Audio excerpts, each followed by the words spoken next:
Kisah Para Rasul 10, hari Senin, tanggal 23 Februari 2026. Petrus dan Cornelius. Di Kaisarea ada seorang yang bernama Cornelius, seorang perwira pasukan yang disebut pasukan Italia. Ia saleh, ia serta seisi rumahnya takut akan Allah, dan ia memberi banyak sedekah kepada umat Yahudi dan senantiasa berdoa kepada Allah. Jadi ini di Kisah Para Rasul 10 menceritakan tentang seorang yang bernama Cornelius yang tinggal di Kaisarea. Dia seorang perwira pasukan yang disebut pasukan Italia. Nah, ditekankan di sini bahwa ia saleh, ia serta seisi rumahnya takut akan Allah. Jadi bukan cuma dia yang takut akan Allah, seisi rumahnya juga. Kan kadang ada cuma mama yang dekat kepada Tuhan, yang takut akan Tuhan, tapi keluarga yang lain belum, atau cuma anak, atau cuma papa. Ini seisi rumahnya, artinya keseluruhan anggota rumahnya semuanya takut pada Allah. Dan ia memberi banyak sedekah. Jadi itu yang diceritakan tentang Cornelius ini. Ia memberi banyak sedekah kepada umat Yahudi dan senantiasa berdoa kepada Allah. Wah, luar biasa ini Cornelius ya. Dia orang saleh, seisi rumahnya takut akan Allah. Ia banyak memberi sedekah kepada umat Yahudi dan senantiasa berdoa kepada Allah. Tidak jemu-jemu berdoa kepada Allah. Ayat 3, dalam suatu penglihatan, kira-kira jam 3 petang, jelas tampak kepadanya seorang malaikat Allah masuk ke rumahnya dan berkata kepadanya, Cornelius. Jadi ini jam 3 sore. Dia jelas-jelas sekali dalam penglihatan melihat seorang malaikat Allah masuk rumahnya dan berkata kepada dia, Cornelius, namanya dipanggil. Seperti kalau kita ada malaikat datang panggil nama kita, ya luar biasa dia dikasihi Tuhan, dipanggil oleh malaikat, Cornelius. Ia menatap malaikat itu dan dengan takut ia berkata, ada apa Tuhan? Jawab malaikat itu, semua doamu dan sedekahmu telah naik ke hadirat Allah dan Allah mengingat engkau. Wow, kalau seorang malaikat datang berkata begini, semua doamu didengar, sedekahmu telah naik ke hadiran Tuhan. Karena bisa saja memberi sedekah tapi tidak tahu apakah itu di tempat yang benar. Karena saat memberi sedekah, kita tahu itu yang Tuhan taruh di hati untuk kepada siapa diberikan sedekah itu, atau hanya memberi sedekah karena dari keinginan hati sendiri saja, padahal bukan dorongan dari Roh Kudus. Jadi karena memberi sedekah supaya dilihat orang, supaya dipuji orang, itu bukan sedekah yang sesuai dengan kehendak Tuhan. Nah ini benar-benar karena Tuhan melihat semua sedekahnya naik ke hadirat Allah dan Allah mengingat engkau. Wow, Allah mengingat dia atas semua kebaikan-kebaikan sedekah yang diberikan, doa-doanya yang senantiasa naik ke hadirat Allah. Luar biasa kalau Tuhan mengirim malaikatnya seperti ini menjumpai Cornelius. Dan ayat 5, dan sekarang suruhlah beberapa orang ke Yope untuk menjemput seorang yang bernama Simon dan yang disebut Petrus. Ia menumpang di rumah seorang penyamak kulit yang bernama Simon yang tinggal di tepi laut. Nah, kita ingat ya kisah Petrus sebelumnya di Kisah Para Rasul 9, di mana dia ada di Yope setelah dia membangkitkan di situ Tabita. Sebelumnya kan dia di Lida menyembuhkan Eneas yang 8 tahun terbaring di tempat tidur karena lumpuh.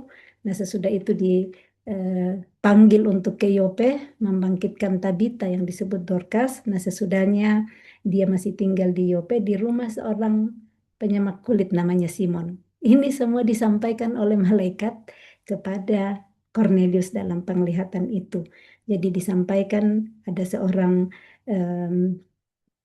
yang bernama Simon Petrus yang menumpang di rumah seorang penyamak kulit yang bernama Simon yang tinggal di tepi laut.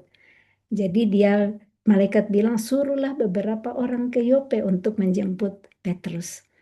Setelah malaikat yang berbicara kepadanya itu meninggalkan dia, dipanggilnya 2 orang hambanya beserta seorang prajurit yang saleh dari orang-orang yang selalu bersama-sama dengan dia. Dan sesudah ia menjelaskan segala sesuatu kepada mereka, ia menyuruh mereka ke Yope. Jadi Cornelius langsung beraksi setelah malaikat mengatakan itu.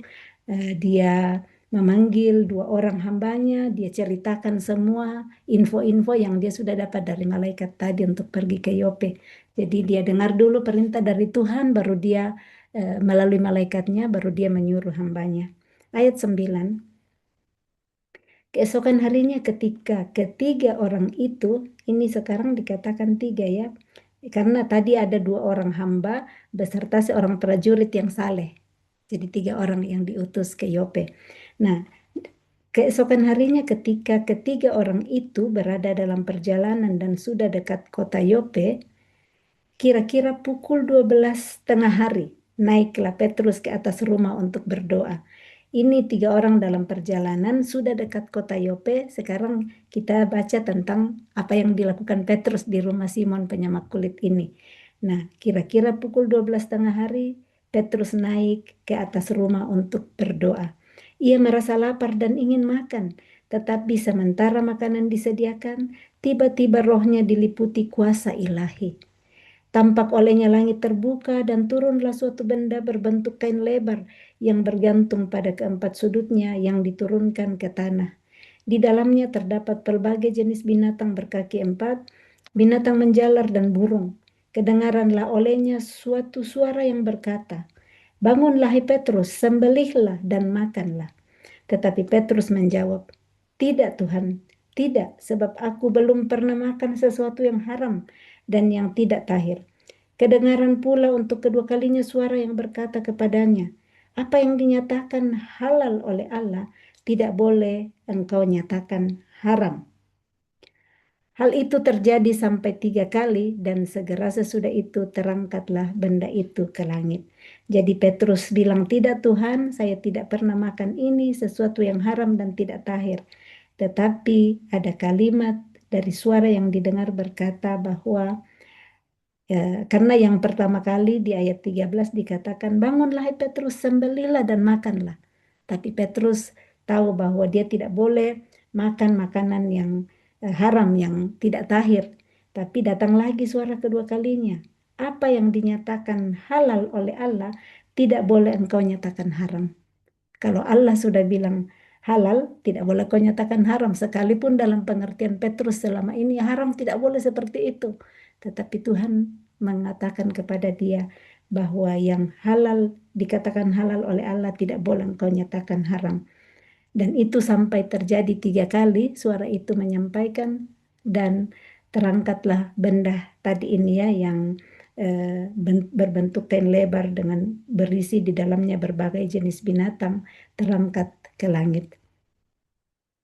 Ayat 17, Petrus bertanya-tanya di dalam hatinya, apa kiranya arti penglihatan yang telah dilihatnya itu? Sementara itu telah sampai di muka pintu orang-orang yang disuruh oleh Cornelius dan yang berusaha mengetahui di mana rumah Simon. Luar biasa ya, selesai penglihatan kepada Petrus, 3 orang ini sudah tiba di depan pintu rumah Simon. Nah, mereka Simon penyamak ya, bukan Simon Petrus. Mereka memanggil seorang dan bertanya, apakah Simon yang disebut Petrus ada menumpang di rumah itu? Ayat 19, dan ketika Petrus sedang berpikir tentang penglihatan itu, berkatalah roh, ada 3 orang mencari engkau. Ya, Petrus masih memikirkan penglihatan tadi. Roh yang berkata kepada dia, ada 3 orang mencari engkau. Bangunlah, turunlah ke bawah dan berangkatlah bersama-sama dengan mereka. Jangan bimbang, sebab aku yang menyuruh mereka kemari. Lalu turunlah Petrus ke bawah dan berkata kepada orang-orang itu, "Akulah yang kamu cari. Apakah maksud kedatangan kamu?" Jadi Roh Kudus, roh yang memberitahu semua untuk bangun, jangan ragu dan jangan bimbang, karena aku yang menyuruh mereka datang 3 orang ini. Jadi pergilah bersama-sama dengan mereka. Nah, lalu turunlah Petrus ke bawah dan berkata kepada orang-orang itu, "Akulah yang kamu cari. Apakah maksud kedatangan kamu?" Jawab mereka, "Cornelius, seorang perwira yang tulus hati dan takut akan Allah dan yang terkenal baik di antara seluruh bangsa Yahudi, telah menerima penyataan Allah dengan perantaraan seorang malaikat kudus, supaya ia mengundang engkau ke rumahnya dan mendengar apa yang akan kau katakan. Ia mempersilakan mereka untuk bermalam di situ. Jadi tiga orang ini menyampaikan apa tujuan mereka datang, siapa yang kirim mereka, dan mereka menyampaikan bahwa perwira ini seorang yang tulus hati, takut akan Allah, terkenal baik di antara seluruh orang Yahudi. Nah, mereka menyampaikan bahwa Cornelius menyuruh mereka untuk datang menjemput Petrus pergi ke rumahnya untuk mendengar apa yang akan kau katakan. Jadi disampaikan tentang Petrus yang akan berbicara kepada mereka nantinya, kepada Cornelius. Nah, mereka tiga orang ini bermalam di situ satu malam. Keesokan harinya ia bangun dan berangkat bersama-sama dengan mereka dan beberapa saudara dari Yope menyertai dia. Jadi ada saudara-saudara dari Yope, bukan cuma Petrus sendirian yang menyertai dia. Ayat 24, dan pada hari berikutnya sampailah mereka di Kaisarea, tempat di mana Cornelius tinggal. Cornelius sedang menantikan mereka dan ia telah memanggil sanak saudaranya dan sahabat-sahabatnya berkumpul. Jadi dia sudah panggil sanak saudaranya yang lain, bukan cuma seisi rumahnya, semua sanak saudaranya dia kumpulkan semua untuk mendengar apa yang Petrus akan sampaikan karena malaikat yang menyuruh dia untuk memanggil Petrus. Sahabat-sahabatnya, saudara-saudaranya, semuanya dipanggil berkumpul. Ketika Petrus masuk, datanglah Cornelius menyambutnya, dan sambil tersungkur di depan kakinya, ia menyembah Petrus. Rendah hati sekali nih Cornelius. Dia itu perwira pasukan ya, di pasukan Italia, tapi dia tidak sombong. Dia tersungkur di depan kaki Petrus, menyembah Petrus. Tetapi Petrus menegakkan dia, katanya, bangunlah, aku hanya manusia saja. Dan sambil bercakap-cakap dengan dia, ia masuk dan mendapati banyak orang sedang berkumpul. Wah, luar biasa ya, ini orang yang merindukan semua keluarganya juga dijamah oleh Tuhan. Dia kumpulin semua sahabat-sahabatnya, disatukan supaya nanti bisa mendengar apa kata Tuhan melalui Petrus. Nah, ayat 28, ia berkata kepada mereka, kamu tahu betapa kerasnya larangan bagi seorang Yahudi untuk bergaul dengan orang-orang yang bukan Yahudi atau masuk ke rumah mereka. Jadi Petrus mulai berkata-kata di situ, menyampaikan kepada semua orang yang hadir bahwa ada larangan seorang Yahudi yang bergaul dengan orang-orang yang bukan Yahudi dan masuk ke rumah mereka. Tetapi Allah telah menunjukkan kepadaku bahwa aku tidak boleh menyebut orang najis atau tidak tahir. Itulah sebabnya aku tidak berkeberatan ketika aku dipanggil, lalu datang kemari. Sekarang aku ingin tahu apa sebabnya kamu memanggil aku. Jawab Cornelius, 4 hari yang lalu, kira-kira pada waktu yang sama seperti sekarang.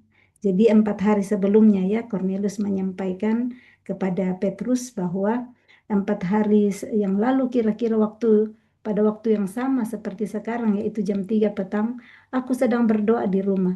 Tiba-tiba ada seorang berdiri di depanku, pakaiannya berkilau-kilauan. Dan ia berkata, Cornelius, doamu telah didengarkan Allah dan sedekahmu telah diingatkan di hadapannya.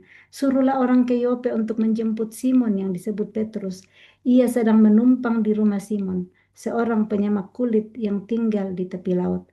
Karena itu segera kusuruh orang kepadamu dan dengan senang hati engkau telah datang.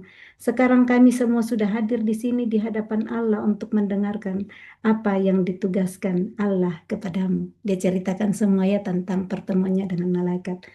Ayat 34, lalu mulailah Petrus berbicara, katanya, sesungguhnya aku telah mengerti bahwa Allah tidak membedakan orang.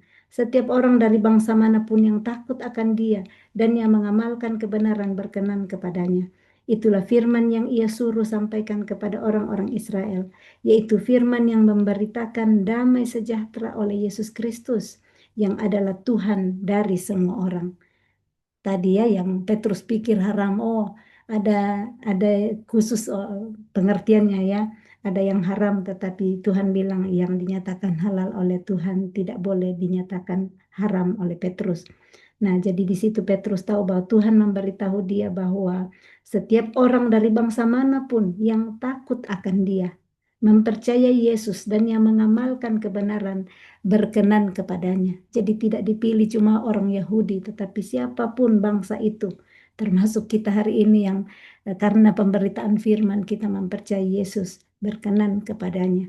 Itulah firman yang ia suruh sampaikan kepada orang-orang Israel, yaitu firman yang memberitakan damai sejahtera oleh Yesus Kristus, yang adalah Tuhan dari semua orang.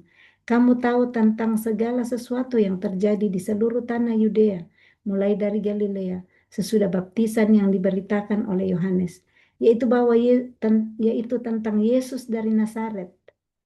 Bagaimana Allah mengurapi dia dengan Roh Kudus dan kuat kuasa. Dia yang berjalan berkeliling sambil berbuat baik dan menyembuhkan semua orang yang dikuasai iblis, sebab Allah menyertai dia. Dan kami adalah saksi dari segala sesuatu yang diperbuatnya di tanah Yudea maupun di Yerusalem. Dan mereka telah membunuh dia dan menggantung dia pada kayu salib. Yesus itu telah dibangkitkan Allah pada hari yang ketiga, dan Allah berkenan bahwa ia menampakkan diri bukan kepada seluruh bangsa, tetapi kepada saksi-saksi yang sebelumnya telah ditunjuk oleh Allah, yaitu kepada kami yang telah makan dan minum bersama-sama dengan dia setelah ia bangkit dari antara orang mati. Dan ia telah menugaskan kami memberitakan kepada seluruh bangsa dan bersaksi bahwa dialah yang ditentukan Allah menjadi hakim atas orang-orang hidup dan orang-orang mati. Tentang dialah semua nabi bersaksi bahwa barang siapa percaya kepadanya, ia akan mendapat pengampunan dosa oleh karena namanya. Petrus memberitakan tentang Tuhan Yesus, menceritakan tentang Tuhan Yesus di hadapan semua keluarga sahabat daripada Cornelius ini. Dia menceritakan segala sesuatu yang telah diperbuat oleh Yesus. Jadi inti pemberitaan yang Petrus sampaikan di depan mereka adalah tentang Yesus dari Nazaret yang diurapi oleh Allah dengan Roh Kudus dengan kuat kuasa, yang menyembuhkan semua orang yang dikuasai iblis sebab Allah menyertai dia. Semuanya di antara itu yang sudah mati, sudah bangkit, dan barang siapa yang percaya kepadanya akan mendapat pengampunan dosa oleh karena namanya. Nah, ketika Petrus sedang berkata demikian, turunlah Roh Kudus ke atas semua orang yang mendengarkan pemberitaan itu. Sambil Petrus berkata-kata menceritakan tentang Yesus, Roh Kudus yang mengambil bagian turun ke atas semua orang yang mendengarkan. Dan semua orang percaya dari golongan bersunat yang menyertai Petrus. Tadi kan ada yang menyertai Petrus dari Yope ya. Mereka tercengang-cengang karena melihat bahwa karunia Roh Kudus dicurahkan ke atas bangsa-bangsa lain juga. Jadi mereka saksikan bahwa karunia Roh Kudus sampai juga kepada bangsa yang lain, bukan hanya kepada orang Yahudi saja. Sebab mereka mendengar orang-orang itu berkata-kata dalam bahasa roh dan memuliakan Allah. Jadi saat itu orang-orang yang hadir berkata-kata dalam bahasa roh dan memuliakan Allah saat firman Tuhan disampaikan oleh Petrus tentang Yesus, Roh Kudus turun ke atas mereka, mereka percaya dan di situ Roh Kudus eh, menyatakan kuasanya, orang-orang itu berkata-kata dalam bahasa roh dan memuliakan Allah. Berbahasa roh hanya untuk memuliakan Allah, bukan untuk yang lain. Lalu kata Petrus, bolehkah orang mencegah untuk membaptis orang-orang ini dengan air, sedangkan mereka telah menerima Roh Kudus sama seperti kita? Lalu ia menyuruh mereka dibaptis dalam nama Yesus Kristus.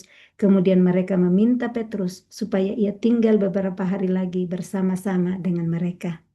Jadi sesudahnya mereka dibaptis oleh Petrus dengan air karena mereka sudah dibaptis terlebih dahulu menerima Roh Kudus. Dan semua orang yang hadir itu ia menyuruh mereka dibaptis dalam nama Yesus Kristus. Jadi semua memberi diri dibaptis dan mereka masih minta Petrus untuk tinggal bersama mereka beberapa hari lagi. Luar biasa firman Tuhan, bagaimana ketaatan Petrus mengikuti apa yang Tuhan minta kepada dia dan membawa Cornelius dan orang-orang yang hadir saat itu, semua keluarganya, sahabatnya, mendengarkan kebenaran Injil tentang Yesus. Roh Kudus turun atas mereka dan mereka memberi diri untuk dibaptis di dalam nama Tuhan Yesus. Roh Kudus kiranya terus menuntun kita untuk mengerti mana yang halal, mana yang tidak halal ya. Sekalipun mungkin kita bilang tidak halal, tetap haram, tetapi kalau Tuhan yang berkata, kita hanya taat apa yang Dia mau.